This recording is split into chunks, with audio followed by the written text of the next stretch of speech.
호세아 1장. 유다의 왕들인 우시야, 요담, 아스, 히스기야의 시대, 곧 이스라엘 왕 요아스의 아들인 여로보암 시대에 여호와의 말씀이 부엘의 아들 호세아에게 임했습니다. 여호와께서 처음으로 호세아를 시켜 말씀하실 때 여호와께서는 호세아에게 이렇게 말씀하셨습니다. 너는 가서 음란한 여자를 아내로 삼아 음란한 자식들을 낳아라. 그 땅이 여호와를 떠나 크게 간음을 저질렀기 때문이다. 그리하여 호세아는 가서 디블라임의 딸 고멜과 결혼했고 그녀는 임신의 아들을 낳았습니다. 여호와께서 그에게 말씀하셨습니다. 그의 이름을 이스라엘이라 불러라. 잠시 후에 이스라엘의 피 흘림에 대해 내가 예후의 집을 쳐버려 이스라엘 왕국의 끝을 낼 것이고 그날은 내가 이스라엘 계곡에서 이스라엘의 화를 부러뜨릴 것이기 때문이다. 고멜이 다시 임신의 딸을 낳았습니다. 그러자 여호와께서 그에게 말씀하셨습니다. 그녀의 이름을 로루하마라고 불러라. 내가 이스라엘 나라에 더 이상 긍휼을 베풀지 않고 그들을 절대로 용서하지 않을 것이기 때문이다. 그러나 내가 유다 나라에는 긍휼을 베풀 것이다. 내가 그들을 그들의 하나님 여호와로 구원할 것이지 활이나 칼이나 전쟁이나 말이나 기마병으로 구원하지 않을 것이다. 로루하마가 젖을 고멜은 임신의 아들을 낳았습니다. 그러자 여호와께서 말씀하셨습니다. 그의 이름을 로함이라 불러라. 너희는 내 백성이 아니고 나는 너희에게 하나님이 되지 않을 것이기 때문이다. 그러나 이스라엘 자손의 수는 측량할 수도 셀 수도 없는 바닷가의 모래처럼 될 것이다. 또한 그들에게 너희는 내 백성이 아니다라고 말하던 그곳에서 그들에게 너희는 살아계시는 하나님의 자녀라고 말하게 될 것이다. 그러면 유다 자손들과 이스라엘 자손들이 함께 모여 한 지도자를 세우고 그 땅에서 올라올 것이다. 이스라엘의 날이 클 것이기 때문이다. 호세아 1장. 내 형제들을 암미라고 하고 내 자매들을 루아마라고 하여라. 내 어머니와 시비를 가려라. 시비를 가려라. 그녀가 내 아내가 아니고 내가 그녀의 남편이 아니기 때문이다.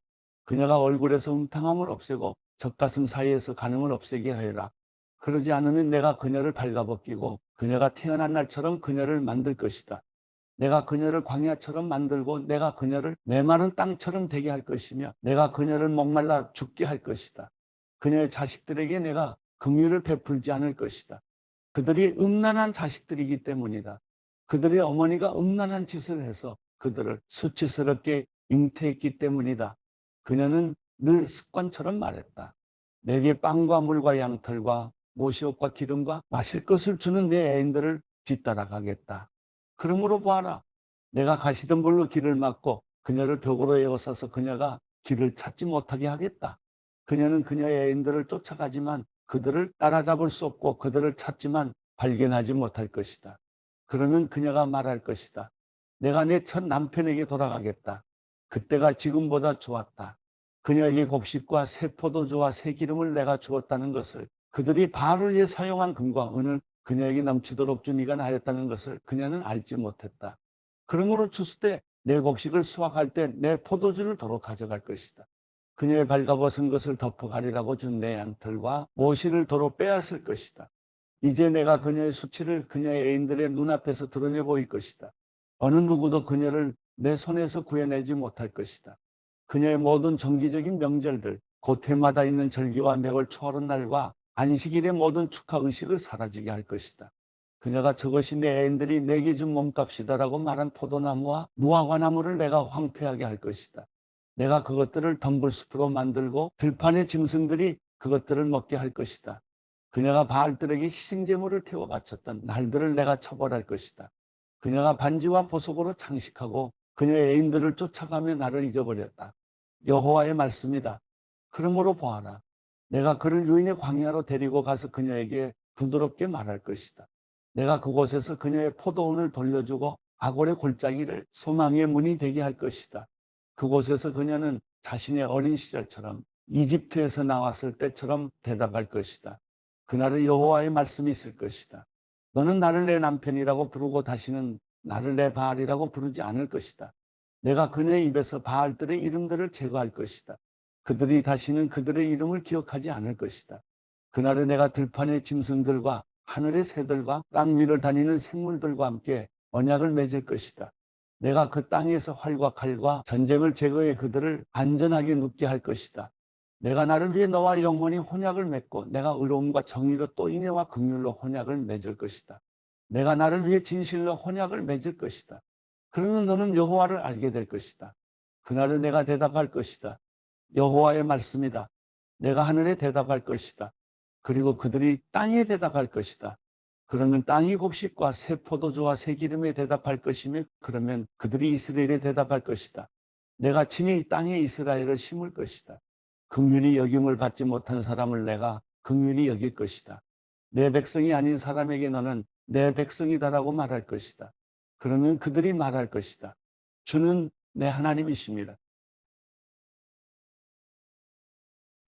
호세아 3장. 그리고 여호와께서 내게 말씀하셨다. 비록 이스라엘 자손들이 다른 신들에게로 향하고 건포도빵을 사랑한다 해도 여호와께서 그들을 사랑하듯이 너도 비록 내 아내가 다른 사람의 사랑을 받고 가늠한 여자이지만 가서 다시 사랑하여라. 그리하여 내가 나를 위해 은 15세겔과 일용을 바네보리로 그 여자를 샀다. 그러고 나서 내가 그녀에게 말했다. 너는 나와 함께 오랫동안 살아야 한다. 너는 창녀짓을 하거나 다른 남자와 관계해서도 안 된다. 내가 너와 함께 할 것이다. 이스라엘 자손들이 오랫동안 왕이나 관리도 없고 제사나 제단이나 제사장도 없고 가정에서 섬기는 우상도 없이 살게 될 것이기 때문이다. 그러고 나면 이스라엘 자손들이 다시 돌아와 그들의 하나님 여호와와 그들의 왕 다윗을 찾게 될 것이다. 그리고 마지막 때 그들은 떨면서 여호와께 나와 여호와의 복을 받을 것이다. 호세아 4장. 너희는 여호와의 말씀을 들으라. 이스라엘 자손들이여, 여호와께서 이 땅에 사는 사람들의 시비를 가르쳐 주실 것이다. 이 땅에는 진리도 없고 인애도 없고 하나님을 아는 지식도 없다. 저주와 거짓과 살인과 도둑질과 간음만 있을 뿐이다. 그들이 폭력을 사용해 피를 부르게 한다. 그러므로 이 땅이 애통하고 있으며 그 안에 사는 모든 사람들이 쇠약해지고 있다. 들판의 짐승들과 하늘의 새들과 바다의 물고기들도 사라져 가고 있다. 그러나 결코 어느 누구와도 시비를 가리지 말라. 어느 누구를 나무라지도 말라. 내 백성들이 마치 제사장과 시비를 가리는 사람들 같다. 그래서 내가 밤낮 구별 없이 넘어지게 되고 예언자도 너와 함께 넘어질 것이다.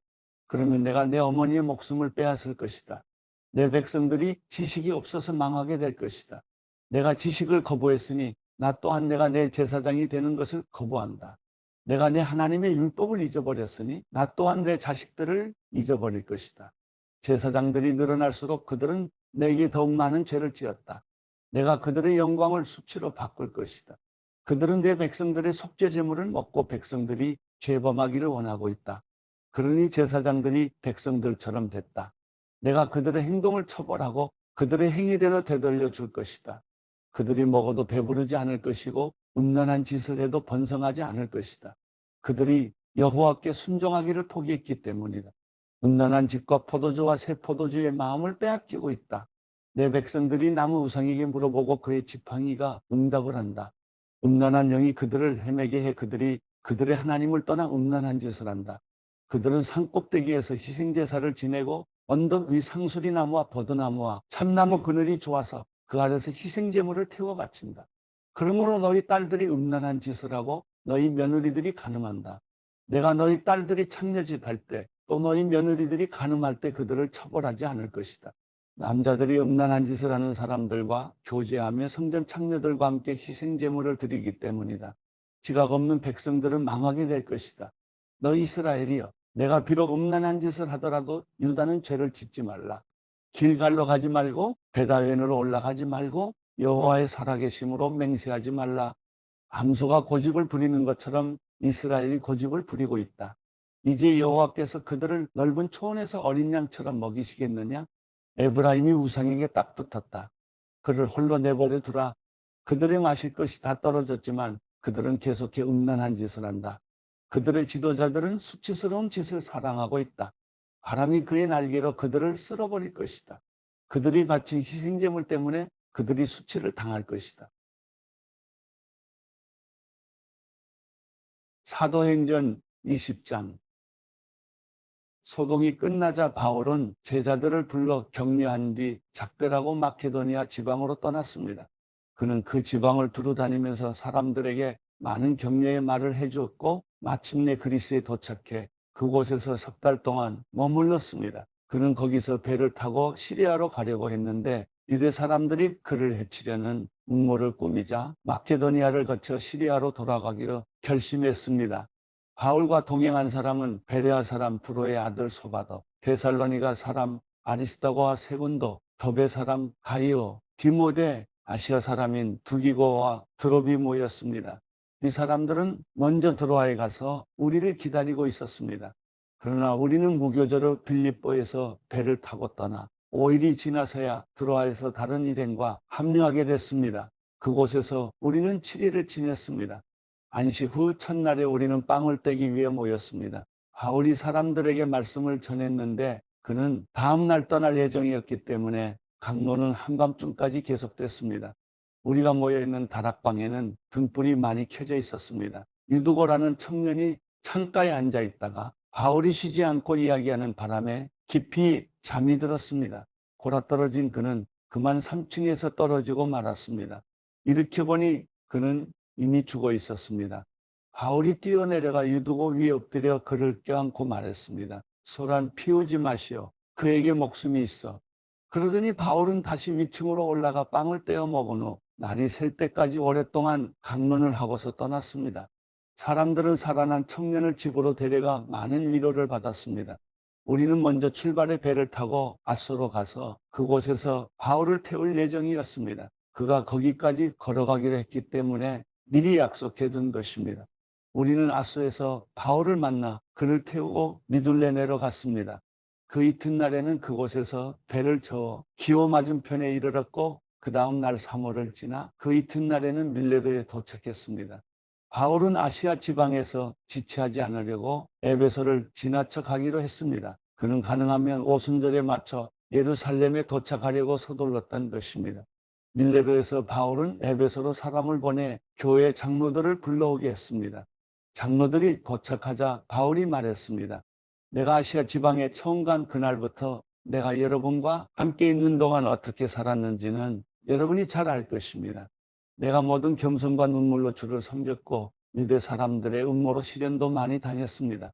여러분도 알다시피 나는 여러분에게 유익한 것이라면 무엇이든 주저하지 않고 전했고 공중 앞에서 또 집집마다 방문하면서 여러분을 가르쳐 왔습니다. 유대 사람들과 그리스 사람들 모두에게 회개하고 하나님께 돌아와 우리 주 예수를 믿어야 한다고 선포했습니다. 그리고 지금 나는 성령이 강권하신 가운데 예루살렘에 가려고 합니다. 그곳에서 내가 무슨 일을 당할지는 알 수 없습니다. 오직 내가 아는 것은 어떤 도시에 가든지 감옥과 고난이 나를 기다리고 있을 것을 성령께서 내게 증언해 주실 뿐입니다. 그러나 나는 내가 달려갈 길과 주 예수께서 내게 주신 사명, 곧 하나님의 은혜의 복음을 증언하는 사명을 다 완성하기 위해서라면 내 생명을 조금도 귀한 것으로 여기지 않습니다. 내가 지금까지 여러분 가운데 다니면서 하나님 나라를 전파해 왔으나 이제 여러분이 다시는 나를 보지 못할 거라는 것을 압니다. 그래서 오늘 내가 여러분에게 분명히 선언하지만 여러분 가운데 누가 멸망에 빠진다 해도 그것은 내 책임이 아닙니다. 나는 하나님의 모든 뜻을 주저함 없이 여러분에게 전파했기 때문입니다. 여러분은 자신과 양떼를 잘 살피고 조심하십시오. 성령께서 여러분을 감독자로 세우셔서 하나님께서 자기 피로 사신 교회를 돌보게 하셨습니다. 내가 떠나고 나면 흉악한 일이 때 같은 거지 선생들이 여러분 가운데 들어와 양떼를 해치려 할 것을 압니다. 또한 여러분 가운데서도 사람들이 들고 일어나 제자들을 빼내 자기들을 따르게 하려고 진리를 왜곡할 것입니다. 그러므로 정신을 똑바로 차려 깨어 있어야 합니다. 내가 3년 내내 여러분 모두에게 밤낮 쉬지 않고 눈물로 훈계한 것을 잊지 마십시오. 이제 내가 여러분을 하나님과 그분의 은혜의 말씀에 맡깁니다. 그 말씀이 여러분을 든든하게 세워 거룩함을 입은 모든 사람들 가운데 기업을 받게 하실 것입니다. 나는 그 누구의 은이나 금이나 옷을 탐낸 적이 없습니다. 여러분도 알다시피 나는 나와 내 일행이 필요한 것을 손수 벌어서 썼습니다. 이처럼 내가 모든 일에 모범을 보였으니 여러분도 약한 사람들을 도움해 주는 것이 받는 것보다 복이 있다라고 하신 주 예수의 말씀을 기억해야 합니다. 바울은 이 말을 마치고 나서 그들 모두 함께 무릎을 꿇고 기도했습니다. 그러자 그들은 모두 소리내어 울면서 바울을 껴안고 입을 맞추었습니다. 다시는 그의 얼굴을 보지 못할 것이라는 말 때문에 그들은 더욱 슬퍼하며 바울을 배타는 곳까지 전송했습니다. 사도행전 21장 우리는 그들과 작별한 뒤 바다로 나가 배를 타고 곧장 곳으로 갔습니다. 이튿날 우리는 로도에 이르렀고 그곳에서 또 바다라로 갔습니다. 우리는 페니키아로 건너가는 배를 만나 타고 가다가 키프로스 섬이 보이자 그 섬을 왼쪽에 두고 시리아로 행선해 두로의 배를 댔습니다. 그곳에서 배의 짐을 풀기로 돼 있었기 때문입니다. 우리는 두로에서 제자들을 만나 그들과 함께 7일을 지냈습니다. 그들은 성령의 감동으로 바울에게 예루살렘으로 올라가지 말라고 전했습니다. 그러나 날이 다 지나자 우리는 두로를 떠나 항해 길에 올랐습니다. 모든 제자들과 그 아내들과 자녀들이 도시 밖까지 따라 나와 우리를 전송해 주었습니다. 우리는 그곳 바닷가에서 무릎을 꿇고 기도했습니다.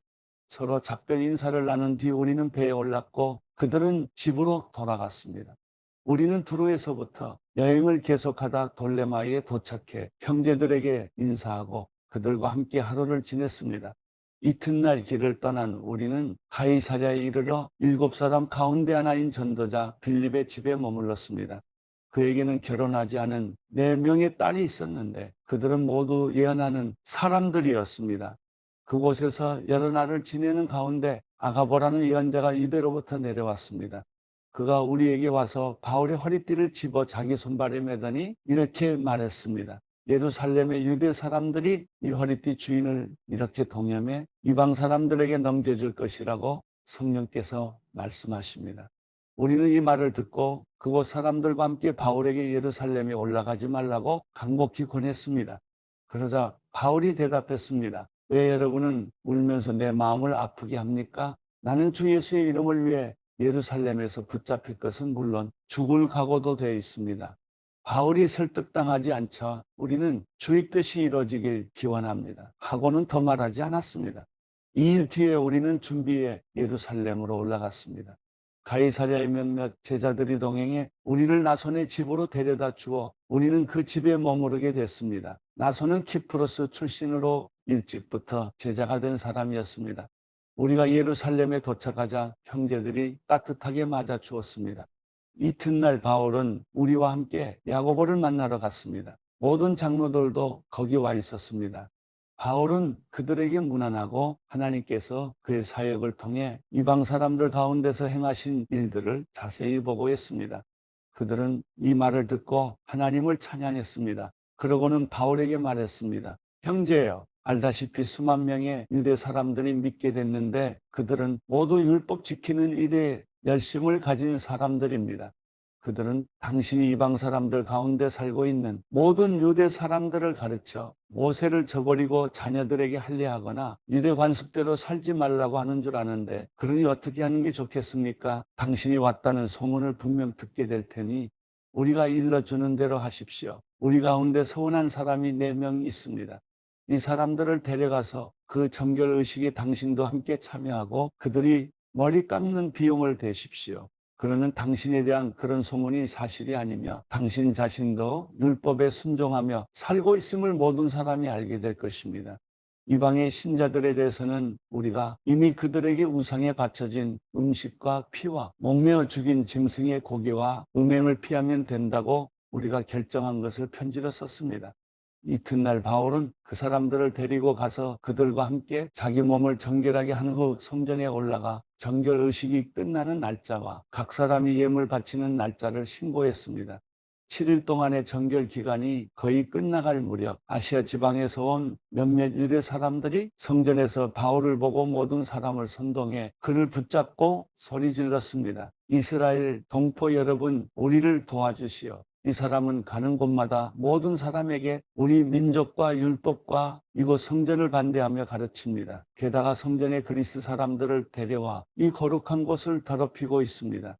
그들은 전에 에베소 사람 드로비모가 바울과 함께 예루살렘에 있었던 것을 보고 바울이 그를 성전 안으로 데려갔을 것이라고 짐작했습니다. 그러자 온 도시가 소란해지더니 사람들이 몰려와 바울을 붙잡아 성전에서 끌어내었고 성전문은 곧 닫혔습니다. 그들이 바울을 죽이려고 하자 예루살렘 도시 전체에 난동이 일어났다는 소식이 로마 군대 천부장에게 알려졌습니다. 그는 즉시 몇몇 백부장들과 군인들을 데리고 군중에게로 달려내려갔습니다. 난동을 일으킨 사람들이 천부장과 군인들을 보자 바울 때리던 것을 멈췄습니다. 천부장이 다가가 바울을 체포하고 2개의 쇠사슬로 묶으라고 명령했습니다. 그러고 나서 그가 누구며 또 무슨 일을 했는지 물었습니다. 군중이 제각각 다른 소리를 질렀습니다. 그래서 천부장은 소란만일 뿐 진상을 알 수 없는 까닭에 바울을 병영 안으로 끌고 가라고 명령했습니다. 바울이 층계에 이르자 군중이 더욱 난폭하게 굴어 군인들이 그를 둘러매고 가야 했습니다. 따라가는 군중은 계속 그를 없애버려라 하고 소리쳤습니다. 군인들이 바울을 병영 안으로 데리고 가려는데 바울이 천부장에게 제가 말씀드려도 되겠습니까? 하고 물었습니다. 그리스 말을 할 줄 아시오. 그렇다면 당신은 얼마 전에 폭동을 일으켜 4,000명의 자객을 이끌고 광야로 나간 이집트 사람이 아니요? 바울이 대답했습니다. 나는 길리기아 지방의 다소에서 태어난 유대 사람으로 그 유명한 도시의 시민입니다. 제가 저들에게 한마디 전할 수 있도록 허락해 주십시오. 천부장이 허락을 받고 바울은 층계 위에 서서 군중들에게 손을 흔들어 조용하게 했습니다. 잠잠해지자 바울이 히브리 말로 연설을 했습니다.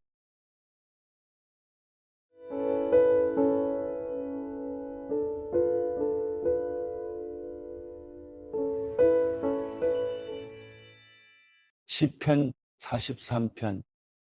하나님이여, 나를 판단하시고 경건치 않은 민족들에 대한 내 호소를 듣고 변호해 주소서.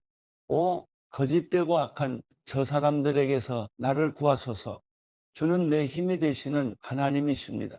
그런데 왜 나를 외면하십니까? 왜 내가 적들에게 억눌린 채 슬퍼하며 돌아다녀야 합니까?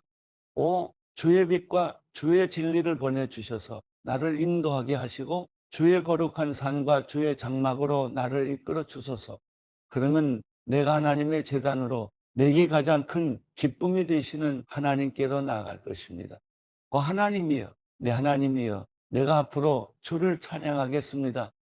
내 영혼아, 왜 그렇게 풀이 죽어 있느냐? 왜 그렇게 내 속에서 불안해하느냐? 너는 하나님을 바라라. 내가 오히려 그분을 찬양하리라. 그분은 내 얼굴을 도와주시는 분이시며 내 하나님이십니다.